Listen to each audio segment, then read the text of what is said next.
Hello students, good morning बेटा। बेटा मैं गैस लाज के बारे में चल रहा था टॉपिक पीछे, तो उससे से रिलेटेड ही क्वेश्चन लिखा हुआ है।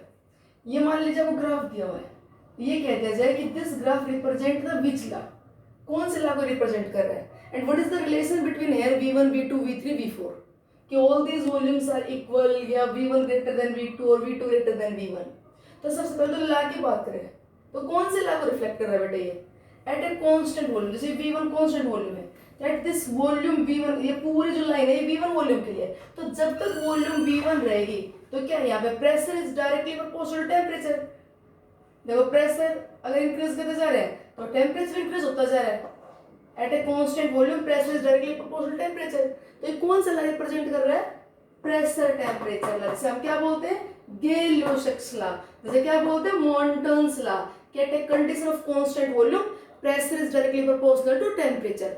इसके न्यूमेरिकल्स करने के लिए हम इक्वेशन अप्लाई करते हैं, P1 by T1 is equal to P2 by T2 where temperature T1 and T2 must be in Kelvin। ठीक। अच्छा यहाँ पे अब रिलेशन बताना हो कि V1 V2 V3 V4 में क्या रिलेशन है, कौन सा बड़ा है कौन सा छोटा है। तो बेटा अब ये देखो, मान लीजिए हमने यहाँ प्रेशर कर दिया कांस्टेंट, ये फिक्स कर दिया मैंने प्रेशर। इस प्रेशर में जब वॉल्यूम V1 है उस टाइम टेम्परेचर इतना है, ये टेम्परेचर मैं लिख देता हूँ टेम्परेचर, ठीक है, T1। इधर टेम्परेचर इंक्रीज होता जा रहा है इसी प्रेशर पे, कीपिंग प्रेशर कांस्टेंट, तो कीप्स प्रेशर कांस्टेंट, सॉरी, तो प्रेशर ही कांस्टेंट है। तो यहाँ पे देखो इसी प्रेशर पे V2 वॉल्यूम पे टेम्परेचर ही आया, तो देखो टेम्परेचर इंक्रीज हुआ है, टेम्परेचर इंक्रीज हुआ है। तो at a constant pressure volume क्या होते हैं, डायरेक्टली प्रोपोर्शनल टू टेम्परेचर। तो जिस वॉल्यूम के लिए टेम्परेचर हाई आ रहा है, वॉल्यूम बड़ी है, तो इसका तो यहाँ पे क्या V1 से बड़ी है वॉल्यूम V2। और देखो अगर यही प्रेशर कांस्टेंट रखे तो ये V3 वॉल्यूम पे टेम्परेचर, तो जब टेम्परेचर आई है तो ये वॉल्यूम भी आई है। At a constant pressure, at a constant pressure volume is directly proportional to temperature. तो यहाँ पे जिस कोरस्पॉन्डिंग कांस्टेंट प्रेशर कंडीशन के लिए जहां पे अपना टेम्परेचर हाईएस्ट आ रहा है उसके रिस्पेक्ट की वॉल्यूम भी क्या हाईएस्ट। तो रिलेशन ये होगा कि V1 से बड़ा V2 है, उससे बड़ा V3 है, और बेटा सबसे बड़ा यहाँ V4 है। ठीक है, ये पूछ लेते हैं ला कौन सा है यहाँ पे, ये कौन सा ला है, तो यहाँ पे क्या कर रहा है, कांस्टेंट वॉल्यूम पे प्रेशर डायरेक्टली प्रोपोर्शनल टेम्परेचर, गेल-लोशक्स ला है। रिलेशन आपको निकालना है वॉल्यूम का, तो यहाँ पे प्रेशर कांस्टेंट कर दो, या आप उल्टा ऐसे कर सकते थे, कीपिंग टेम्परेचर कांस्टेंट, एक टेम्परेचर फिक्स कर दो। मान लो मैंने ये टेम्परेचर फिक्स कर दिया, इस टेम्परेचर देखो जब V4 वॉल्यूम है तो प्रेशर ये, ठीक है, इसी टेम्परेचर पे V3 वॉल्यूम पे ये हाई प्रेशर है, तो volume decreases then pressure increases, Boyle's law.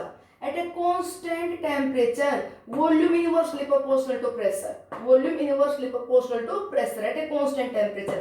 तो अगर ये टेम्परेचर कांस्टेंट करते हो तो कांस्टेंट टेम्परेचर भी यहाँ पे प्रेशर हाईएस्ट है, तो यहाँ पे सॉरी प्रेशर लोवेस्ट है, तो इसके लिए वॉल्यूम हाईएस्ट है, V4 सबसे बड़ी वॉल्यूम है। इसी टेम्परेचर पे देखो इसी कॉरेस्पॉन्डिंग ये प्रेशर हाईएस्ट आया, तो प्रेशर हाई है मतलब वॉल्यूम लिस्ट है, V1 की वैल्यू सबसे छोटी है।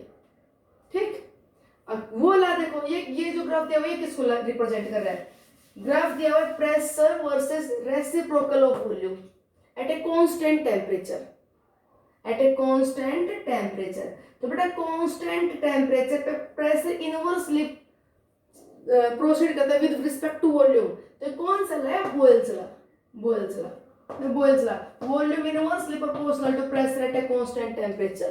तो अगर हम ग्राफ लेते हैं प्रेशर वर्सेस वॉल्यूम का ऐसा ग्राफ आता है, और अगर बेटा इनवर्स रेसिप्रोकल ऑफ वॉल्यूम है तो इधर 1/v इंक्रीज हो, मींस इधर v डिक्रीज होता जा रहा है, v डिक्रीज होता जा रहा है, तो v डिक्रीज होता जाएगा, और जितना v डिक्रीज होता जाएगा उससे कोरस्पॉन्डिंग देखो ये T1 टेम्परेचर है, इस v पे प्रेशर इतना है, आगे चले गए v डिक्रीज कर दे प्रेशर इंक्रीज, आगे चले गए वॉल्यूम डिक्रीज प्रेशर इंक्रीज, इधर वॉल्यूम डिक्रीज होती जा रही है, तो as the volume decrease pressure increase. Relation बताना आपको T1 और T2 में, तो T1 और T2 में रिलेशन बताना है, तो या तो प्रेशर कांस्टेंट करो या 1/v को कांस्टेंट करो। मान लो मैंने 1/v को कांस्टेंट कर दिया, मैंने वॉल्यूम को कांस्टेंट कर दिया, ये फिक्स कर दिया 1/v ये कर दिया, तो इस वैल्यू के लिए T2 टेम्परेचर प्रेशर ये है, इसी वॉल्यूम के लिए T1 टेम्परेचर प्रेशर ये है, तो जो प्रेशर हाई वो टेम्परेचर हाई, प्रेशर क्या होता है डायरेक्टली प्रोपोर्शनल टू टेम्परेचर, तो T1 is now greater than T2, ये टेम्परेचर हाई है। कैसे कि इस कांस्टेंट वैल्यू पे जिस कोरस्पॉन्डिंग टेम्परेचर के लिए प्रेशर हाई आ रहा है तो वो टेम्परेचर हाई है, तो इस कोरस्पॉन्डिंग वॉल्यूम के लिए इस टेम्परेचर के लिए प्रेशर हाई आ रहा है, तो इसका आई ऊपर प्रेशर बढ़ रहा है, तो T1 ग्रेटर देन T2। या आप ऐसे करो, क्या करें कि आप प्रेशर कांस्टेंट करो, जिसमें ये प्रेशर कांस्टेंट कर दो, ये प्रेशर फिक्स है, ये देखो ये T1 टेम्परेचर T2 टेम्परेचर है, ये मैंने प्रेशर फिक्स कर दिया।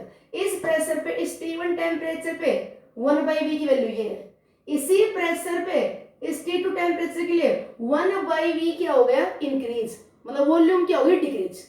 तो यहाँ पे लो वॉल्यूम है, लो वॉल्यूम है तो ये लो टेम्परेचर है, तो T2 low temperature, T1 high temperature. देखो इस कांस्टेंट प्रेशर पे इस T2 टेम्परेचर के लिए 1/V लार्ज, 1/V लार्ज मतलब V कम, वॉल्यूम कम, वॉल्यूम कम तो टेम्परेचर कम, क्योंकि कांस्टेंट प्रेशर पे वॉल्यूम क्या होता है, डायरेक्टली प्रोपोर्शनल टू टेम्परेचर।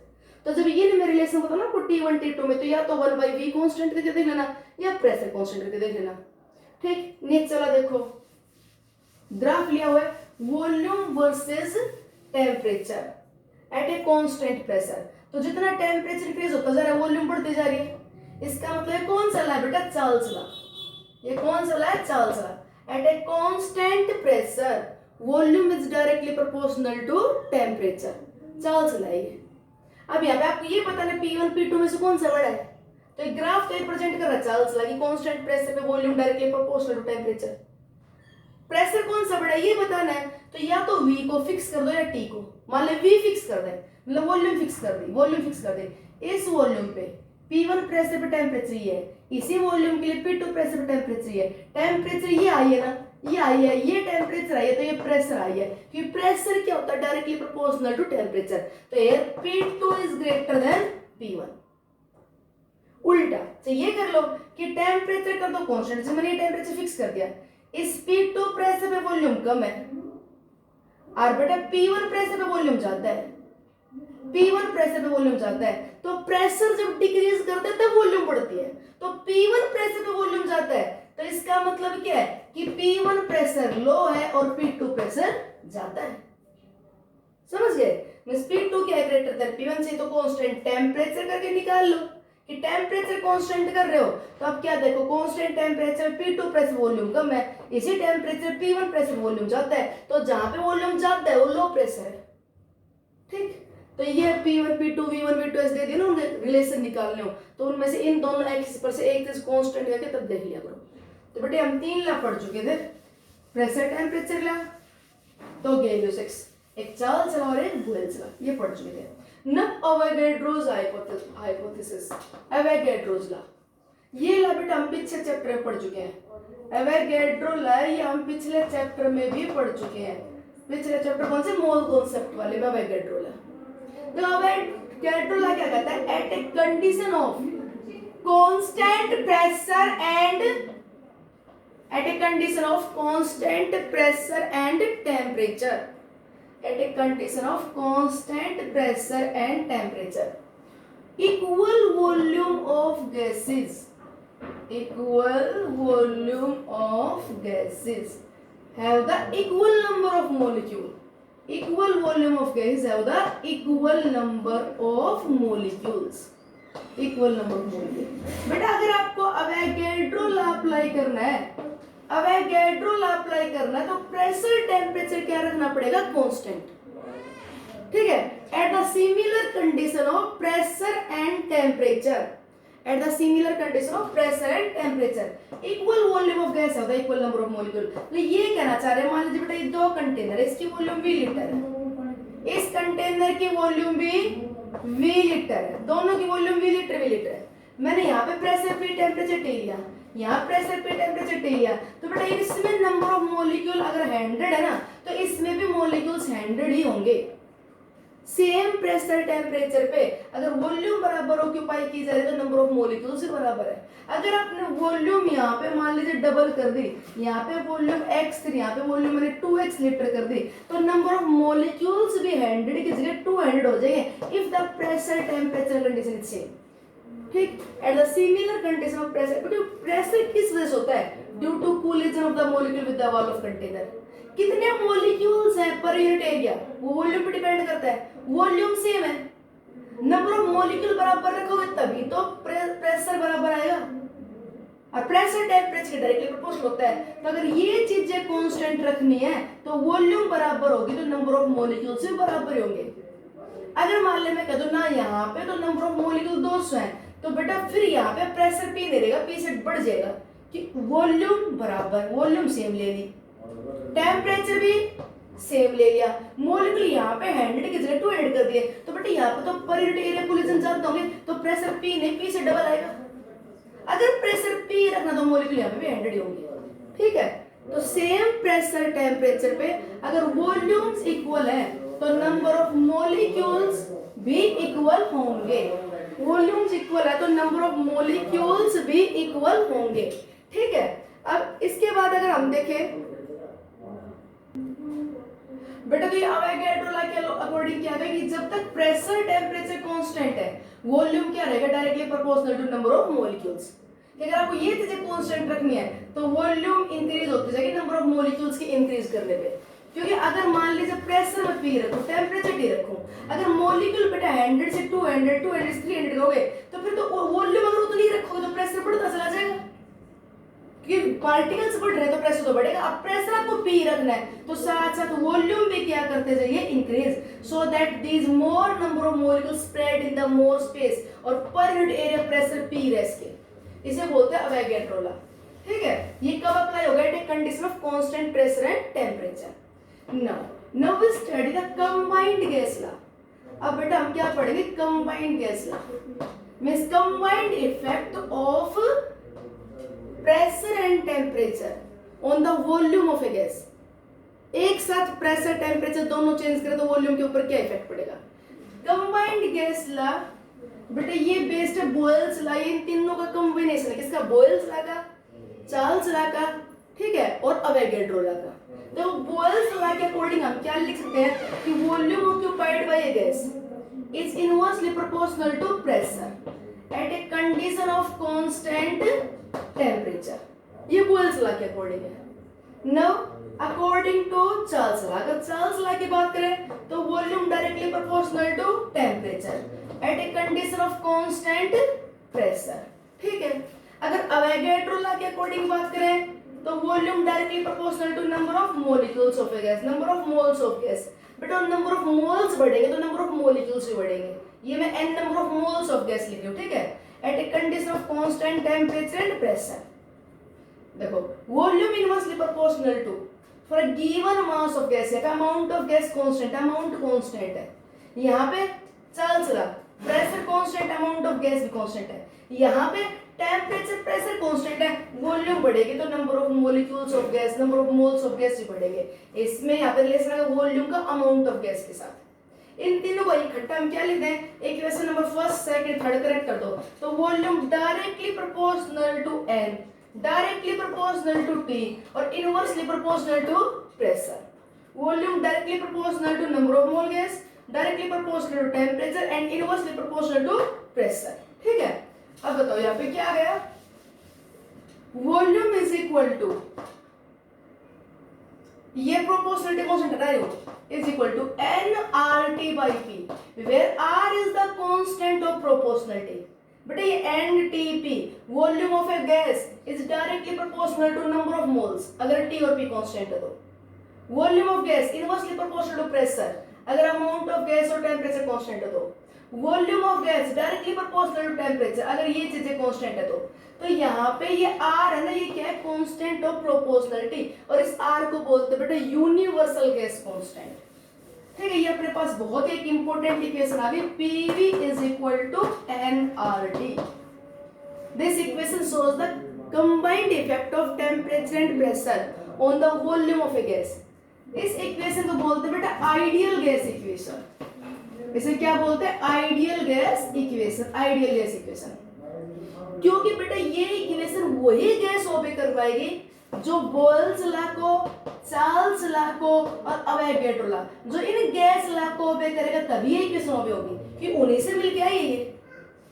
तो that equation if followed by a gas at any condition of temperature and pressure, तो क्या कहलाती है, आइडियल गैस।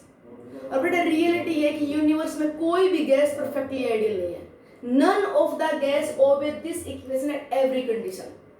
कोई भी गैस इस इक्वेशन को बेटा ओबे नहीं कर पाती हर कंडीशन पे। हाँ गैस ओबे करते हैं इसे, गैस ओबे करते हैं इसे, but obey it at a condition of high temperature and at a condition of low pressure. This equation can be obeyed by the gases only at a condition of high temperature low pressure.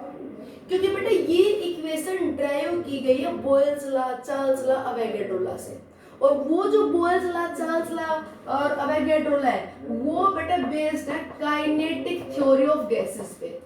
आपको मैंने पीछे boils law, Charles law में derivation बताया था कि Pv equal to constant या V/T constant आता है जो ड्राइव करते हैं इस वाली इक्वेशन से, इसे kinetic theory of gas equation बोलते हैं, KTG, kinetic theory of gas equation. और बेटा kinetic theory of gas equation ना ये बेस्ड है on the postulate of the kinetic theory of gases. और जो पोस्टुलेट्स है ना काइनेटिक थ्योरी ऑफ गैसेस के, ध्यान सुनना, उन पोस्टुलेट्स बेटा दो पोस्टुलेट, कौन कौन से दो, एक तो volume occupied by gas molecule is negligible as compare to volume of gas, कि पूरे वॉल्यूम ऑफ गैस के कंपैरिजन में मॉलिक्यूल्स जो वॉल्यूम ऑक्यूपाई कर रहे हो नेग्लिजिबल, एक तो ये पोस्टुलेट। और दूसरा there is no force of attraction between the gas molecule. Kinetic theory of gas में माना गया है कि मॉलिक्यूल्स के बीच में कोई अट्रैक्शन नहीं होता। बेटा बात सही हो सकती है सिर्फ at a condition of low pressure and high temperature, कि लो प्रेशर हाई टेम्परेचर पे मॉलिक्यूल बहुत दूर दूर रहते हैं तो उनमें रियल में ही कोई अट्रैक्शन नहीं होता, तो आप नेग्लेक्ट कर सकते हो। ये थ्योरी कहती है कि volume occupied by these molecules is negligible as compare to total volume of gas. ये बात भी सही हो सकती है लो प्रेशर पे और हाई टेम्परेचर पे। लो प्रेशर हाई टेम्परेचर पे मॉलिक्यूल बहुत दूर दूर होते हैं तो एम्प्टी स्पेस बहुत ज्यादा होता है, और वहां पे आप कह सकते हो कि volume occupied by these molecule is negligible as compare to total volume, कि बहुत सारा स्पेस खाली पड़ा है तो इन मॉलिक्यूल्स की वजह से जो स्पेस ऑक्यूपाई हुआ है वो पूरे गैस के वॉल्यूम के कंपैरिजन में नेग्लिजिबल है। सुनो अब दोबारा से, इस इक्वेशन को जो ओबे करेगा वो आइडियल गैस कहलाएगी। फिर मैंने क्या बोल दिया कि that equation can not be obeyed by the any of the gas at every temperature pressure condition. तो इस इक्वेशन को हर टेम्परेचर प्रेशर पे जो ओबे करे वो आइडियल गैस, और इस इक्वेशन को कोई भी गैस हर प्रेशर टेम्परेचर पे ओबे नहीं कर पाती। तो रियल में कोई भी गैस परफेक्टली आइडियल नहीं है। हाँ गैसेस इसे ओबे कर पाती हैं इस कंडीशन पे, लो प्रेशर और हाई टेम्परेचर, तब पार्टिकल बहुत दूर दूर हो, जब ये इक्वेशन ओबे हो जाती है तो कोई भी गैस हो वो आइडियल बिहेवियर शो कर पाती है, वो आइडियल बिहेवियर एग्जिबिट कर पाता है, वो इस रिजल्ट को ओबे कर पाता है एट दिस कंडीशन। अब बात ये है कि क्यों ये गैसेस क्यों नहीं ओबे करती इसको, रिवर्स कंडीशन पे, इस रिवर्स कर प्रेशर हाई कर दे टेम्परेचर लो कर दे तो ये रिजल्ट ओबे क्यों नहीं हो पाता, क्या दिक्कत है। तो हमने ये रिजल्ट कहां से ड्राइव किया है, बॉयल्स लॉ, चार्ल्स लॉ से। और बेटा बॉयल्स लॉ, चार्ल्स लॉ किससे बेस्ड है, इस पे। और ये जो इक्वेशन है कहां से ड्राइव की गई है, from the postulates of kinetic theory of gases से। और पोस्टुलेट्स में ना दो पोस्टुलेट्स क्या कहते हैं कि there is volume occupied by gas molecule is negligible as compare to volume of gas. तो ये बात बेटा लो प्रेशर और हाई टेम्परेचर पे ही सही हो सकती है कि तब मॉलिक्यूल बहुत दूर दूर होते हैं। अगर मान लीजिए मैं कह दूं कि बहुत हाई प्रेशर है, बहुत लो टेम्परेचर है, पार्टिकल बहुत पास पास आ गए, अब बेटा इस टोटल स्पेस के रिस्पेक्ट में पार्टिकल्स की वॉल्यूम हम नेग्लेक्ट नहीं कर पाएंगे। तो जो postulate of kinetic theory of gas है कि volume occupied by gases molecule is negligible as compare to volume of gas, वो सिर्फ ओबे होता है लो प्रेशर हाई टेम्परेचर पे, इसलिए रिजल्ट भी लो प्रेशर हाई टेम्परेचर पे ओबे होता है। दूसरा यही थ्योरी कहती है there is no force of attraction between molecule. अब मॉलिक्यूल अगर बेटा बहुत दूर दूर है तब तो हम कहते हैं there is no force of attraction between the molecule, पर जब प्रेशर लो होगा टेम्परेचर हाई होगा तभी तो मॉलिक्यूल दूर दूर होंगे। अगर मैं रिवर्स कंडीशन कर दूं प्रेशर हाई टेम्परेचर लो तो पार्टिकल बहुत पास पास आ जाएंगे, अब तो इनके बीच में अट्रैक्शन या रिपल्सन कुछ भी होगा, अब तो हम इनके फोर्स ऑफ इंट्रैक्शन को नेग्लेक्ट नहीं कर सकते।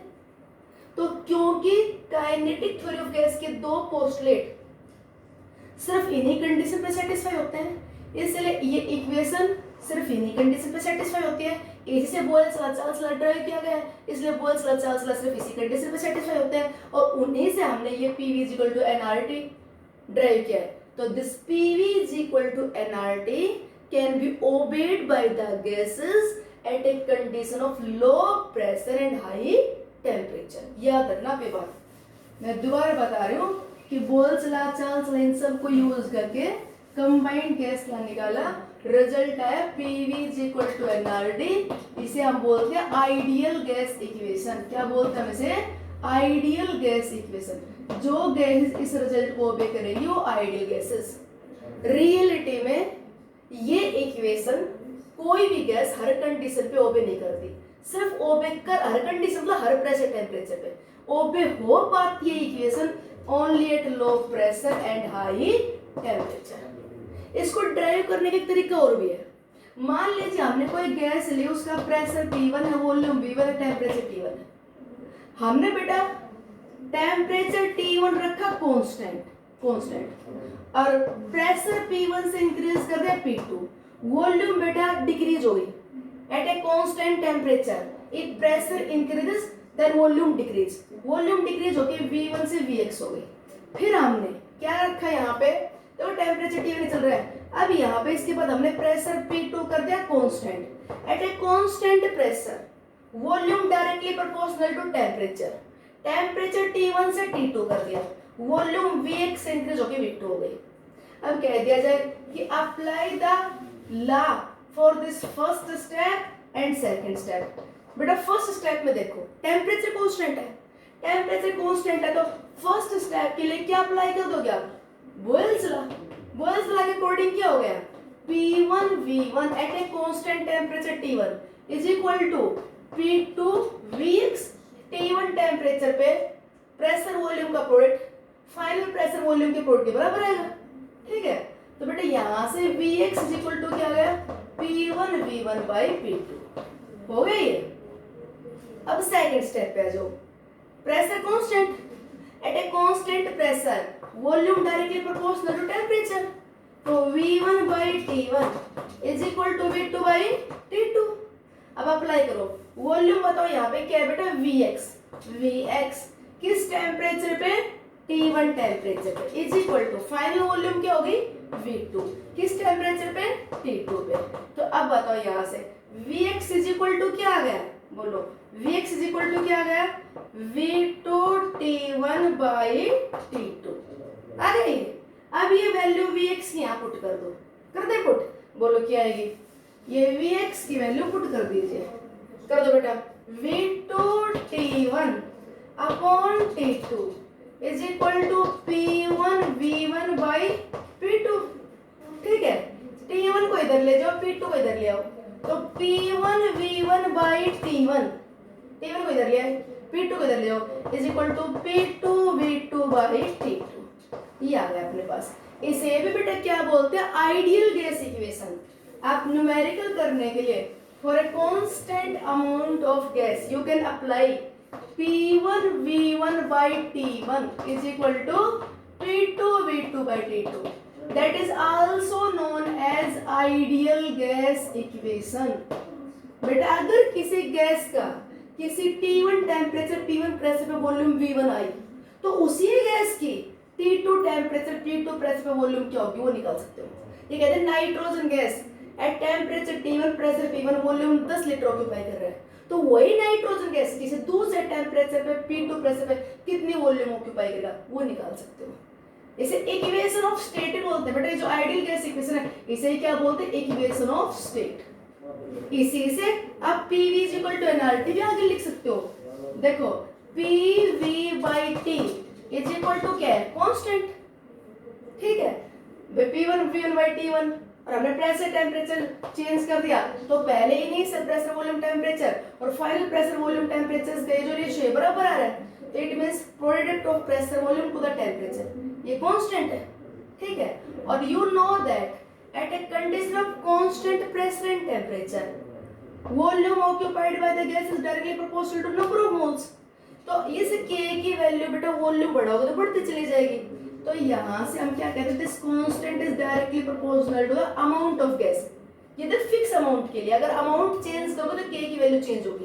तो k is equal to N R, R is the constant of proportionality, और ये आ गया बेटा PV is equal to N R, और इधर जाके होगा टी।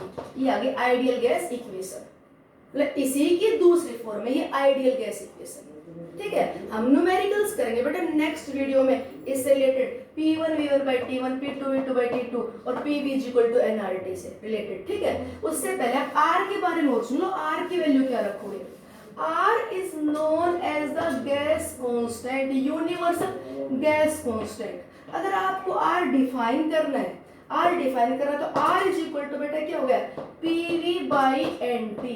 प्रेशर को आप क्या लिख सकते हो, force per unit area, volume को एरिया इनटू हाइट अपॉन में एनटी, एरिया से एरिया कट गया, फोर्स इनटू डिस्प्लेसमेंट क्या होता है वर्क, तो वर्क अपॉन में एनटी। तो R can be defined as the, कोई आपको स्टेटमेंट दे दे कि universal gas constant can be defined as the work done per degree per mole, तो यस ठीक है। देखो क्या आ गया, work done per degree, temperature in kelvin तो पर डिग्री, और एन क्या number of moles of gas, तो work done per degree per mole. Are की बेटा वैल्यू निकालो, तो देखो आर की वैल्यू आप याद रखना क्या आएगी यहाँ पे, अगर हम 1 मोल गैस के लिए एसटीपी कंडीशन बेटा ध्यान रख, एसटीपी या एनटीपी एक ही बात है। यहाँ पे हम प्रेशर तो लेते हैं 1 एटमॉस्फेयर, और बेटा टेम्परेचर लेते हैं 273.15 केल्विन, जैसे मैं लगभग 273 केल्विन बोलती हूँ। एसटीपी कंडीशन है तो ये प्रेशर टेम्परेचर होता है। ठीक है, तो यहाँ पे इस टेम्परेचर प्रेशर पे volume occupied by the gas क्या होगी बेटा 22.4 लीटर। तो अगर 1 मोल गैस के लिए स्टैंडर्ड प्रेशर टेम्परेचर पे वॉल्यूम 22.4 लीटर लिख दें तो आर की वैल्यू आती है 8.314 जूल पर केल्विन पर मोल। ये बेटा आर की वैल्यू है। अगर आर की वैल्यू आपको लीटर एटमॉस्फेयर में लेनी है तो 0.0821 लीटर एटमॉस्फेयर पर केल्विन पर मोल। ठीक है, आर की वैल्यू आपको कैलोरी में लेनी है तो 1.9 कैलोरी पर केल्विन पर मोल। बेटे आर की वैल्यू आप जरूर याद रख लेना। अच्छा एक ये भी ध्यान देना, कोई न्यूमेरिकल में ये तो वे एसटीपी या वे एसएटीपी, तो एसटीपी और एनटीपी तो एक ही बात है ये, और एसएटीपी गए तो standard ambient temperature pressure condition. Standard ambient temperature pressure condition में क्या होगा बेटा, प्रेशर तो वही लगभग 1 एटमॉस्फेयर और टेम्परेचर बच्चे यहाँ पे लिया जाएगा 298 केल्विन। तो ध्यान देना एसटीपी कहते हैं, एसएटीपी कंडीशन कहते हैं। ठीक है, इससे रिलेटेड न्यूमेरिकल करेंगे। अच्छा एक और भी सुन लो यहाँ पे, PV is equal to NRT की एक बात और देखो क्या होता है, PV is equal to NRT, number of moles क्या होते हैं given mass of gas upon molar mass of gas RT. Pressure क्या हो गया, given mass of gas upon में वॉल्यूम, और ये एम आरटी। ठीक है यहाँ तक। अब बताओ mass of a gas per unit volume, देखिए W is the mass of gas और V is the volume occupied by the gas। mass of the gas upon volume, तो mass upon volume क्या होगी बेटा डेंसिटी, तो P is equal to क्या होगा rho RT by M। M is the molar mass of gas। तो अगर आपको कभी डेंसिटी ऑफ गैस निकालनी हो, डेंसिटी ऑफ गैस, तो क्या होगा बेटा PM by RT, ये आ गया डेंसिटी ऑफ गैस। ठीक, तो डेंसिटी का रिलेशन आ गया प्रेशर टेम्परेचर के साथ। ओके बेटा, न्यूमेरिकल्स नेक्स्ट वीडियो में करते हैं।